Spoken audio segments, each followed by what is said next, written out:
తీసేసాడయా? మనం అబ్రాహామును పరిశోధించిన దేవుడే యోబును పరిశోధించాడు. యోబును పరిశోధించే దేవుడే అప్పుడప్పుడు నిన్ను కూడా పరిశోధిస్తాడు. ఆ పరిశోధనలో నువ్వు నిలబడాలా. యోబు నిలబడలా? అబ్రాహాము నిలబడలా? ఎలీషా అబ్రాహాము నిలబడినప్పుడు ఆకాశపు నక్షత్రాల వలె ఇసుక రేణుల వలె అతని సంతతిని విస్తరింపజేశాడు. ఇప్పుడు యోబు పరీక్షలో నిలబడినప్పుడు, పరీక్షలో పాస్ అయినప్పుడు దేవుడు యోబుకి ఎలాంటి ఆశీర్వాదం ఇచ్చాడో చెప్పేదా?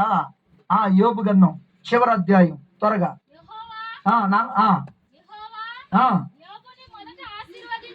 బాగా చదివే తల్లి, వినండి జాగ్రత్త అండి.